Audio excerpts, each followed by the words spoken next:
bienvenue dans cette nouvelle vidéo. Aujourd'hui, on se retrouve pour faire les favoris du mois de mars, pour commencer ce mois d'avril tout doucement, sous des petites tendances printanières avec plein de petites nouveautés.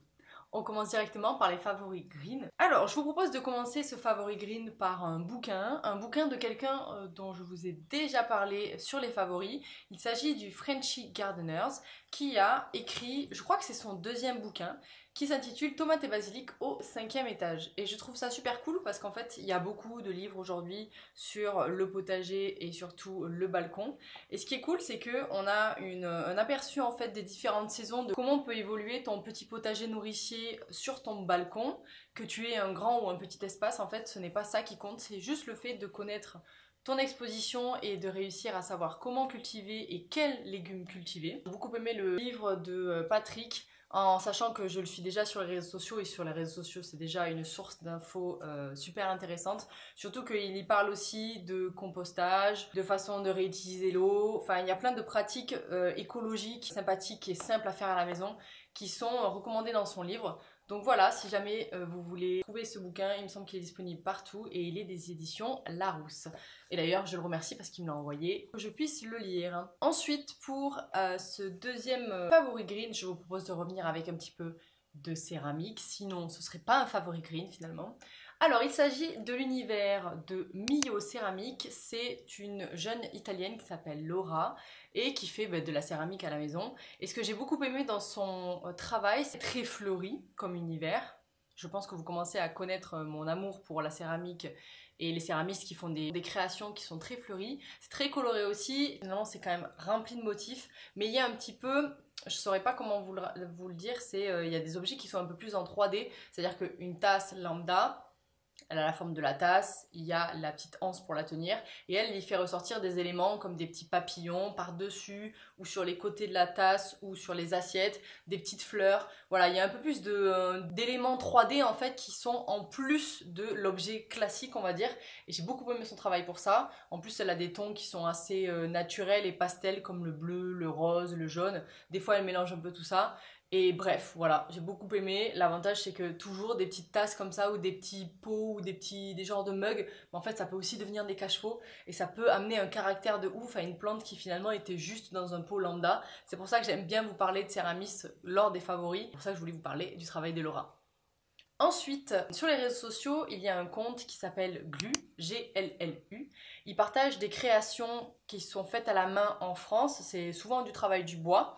Et là, en ce moment, on va dire anglais sur leur site, d'ailleurs ils en parlent aussi sur leur compte Instagram. Ils y partagent des créations de créateurs qu'ils connaissent et qu'ils aiment bien, et ils les mettent en avant sur leur site. Et là, justement, le dernier, on va dire, invité qu'ils ont proposé et qu'ils proposent sur leur site actuellement, c'est une organisation en bois. Bon, alors visuellement, quand vous aurez ça sous les yeux, vous comprendrez beaucoup mieux ce que je vous explique. Mais c'est un système d'installation contre un mur, en mode un peu étagère, mais juste pour des pots. Alors il y a la classique juste verticale avec 3 pots, ou voire 4 ou 5 d'ailleurs, qui est assez sympa. Et après il y a le fait de rajouter une petite étagère au milieu via ces 2 barres en bois. Je trouvais ça assez sympa de vous en parler parce qu'on parle rarement de mobilier dans les favoris. Et en plus, alors personnellement comme je suis locataire, j'aurais un peu du mal à pouvoir apporter un mobilier un peu spécifique aux plantes. Mais pour autant, je pense que c'est cool de vous en parler. Souvent moi j'ai plutôt des genres d'accessoires ou d'objets qui peuvent être posés au sol ou posés sur une étagère justement pour mettre en avant la plante.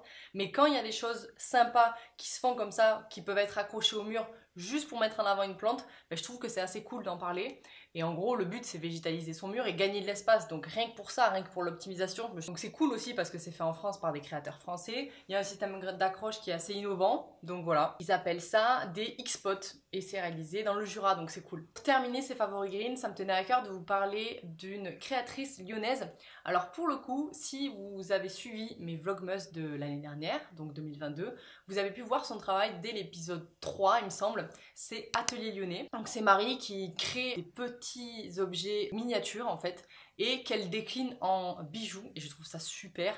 Et elle a une collection spéciale fleurs et spéciale plantes. Alors désolé, mais avoir des petites boucles d'oreilles D'ailleurs, j'en ai pas mis aujourd'hui. Mais en forme de Monstera, je trouve ça trop chou. Il y a aussi le petit bracelet, il y a aussi le petit collier. Elle a plein de déclinaisons comme ça de petites fleurs ou de petites plantes d'intérieur en fait que vous pouvez retrouver sur son site. Moi j'adore, je trouve que ça fait un cadeau unique. Vraiment, pour l'avoir vu travailler, c'est tellement minutieux et puis c'est trop beau en fait, c'est super beau quand elle les a présentés pour pouvoir les mettre en boutique. C'est un travail de mise en avant et de fond qui est vraiment pas à négliger. Vraiment aimé la collection fleurs.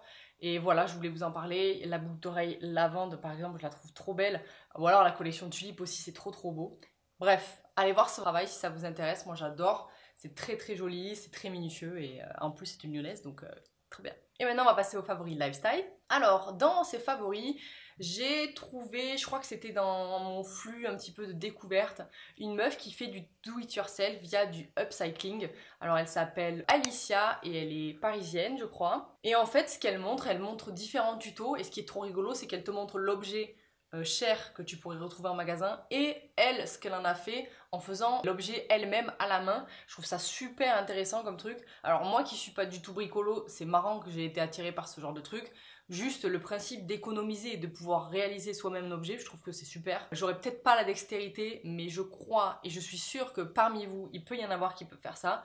Et en fait, elle chine des objets et puis en étant inspirée par un truc qui existe déjà, elle va essayer de le réaliser avec les mêmes teintes, les mêmes formes. Et même parfois, je trouve que c'est encore plus canon que l'objet de base. Donc bref, si vous voulez avoir son Insta, c'est juste là. Je vous invite à aller voir parce que vraiment, c'est super innovant. Et puis en fait, les objets, on les a déjà. À quoi ça sert d'en en créer de nouveaux avec de la nouvelle matière première en faisant travailler de nouvelles personnes sur ça? Je trouve que le recycler, c'est un marché sous-coté alors qu'en fait, rien qu'en le customisant toi-même et en le mettant à ta sauce, ça peut être archi canon, voire beaucoup mieux que ce que c'était avant. Ensuite, dans ses favoris, ça me tenait à cœur de vous parler de cette série. Alors, elle est sortie depuis déjà quelques années. The Handmaid's Tale. Alors, c'est un truc qui est actuellement sur Canal+, c'est pour ça que j'ai pu le regarder, c'est sur OCS à la base. Je vous pitch juste la description de la série. Dans un futur totalitaire et fascinant, dominé par les hommes, les femmes ne sont plus que des esclaves réduites à leur fonction reproductrice.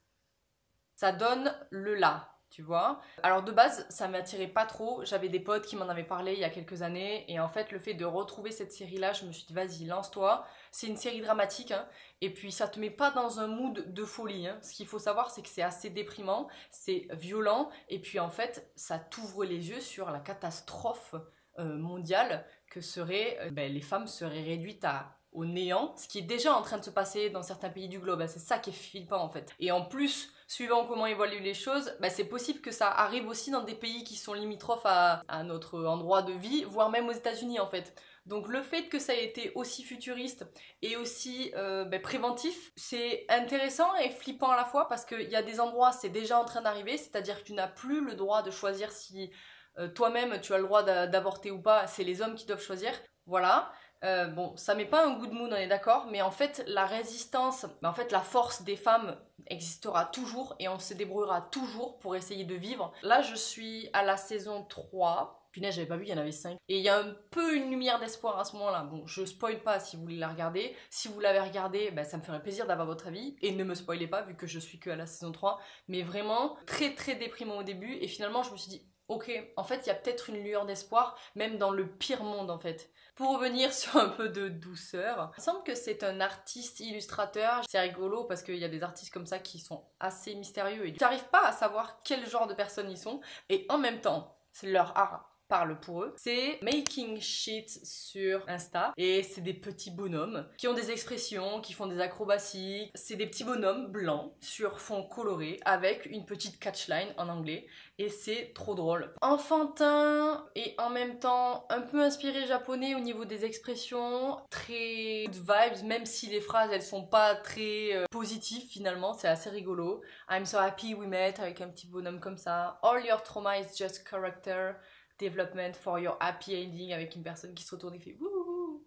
Enfin bref, je vous invite à le découvrir. Je pense que je vous en partagerai dans les stories le soir de cette vidéo, comme ça vous aurez un petit peu un extrait de ce qu'il y a. En fait, les bonhommes sont trop mignons.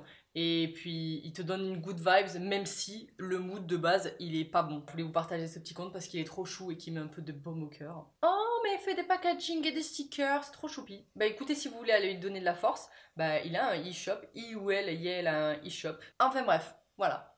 Et pour terminer, encore un truc très mimi, ça s'appelle theeggiesstudio.co.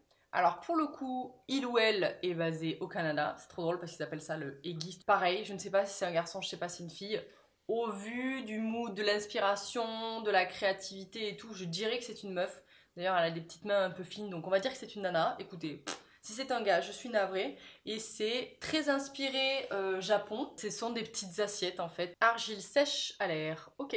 Et du coup, cette personne a un e-shop sur Etsy, des petites épingles, des petites tasses, c'est très souvent circulaire comme truc. Il y a des petits stickers aussi, il y a des créations qui sont un peu plus fruits, bon, c'est très tourné autour de l'univers de la nourriture et avec des petits bonhommes et des petits smileys. Vraiment, c'est oui.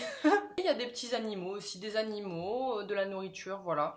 Tout ce qui est un peu enfantin et mimi comme ça et qui te fait rappeler l'univers des mangas, pour moi c'est un grand oui. Voilà pour ces favoris, j'espère que ça vous a plu. N'hésitez pas à me partager les vôtres en commentaire et puis surtout à me faire vos retours si jamais vous en connaissiez déjà. Et puis j'ai hâte de découvrir les vôtres.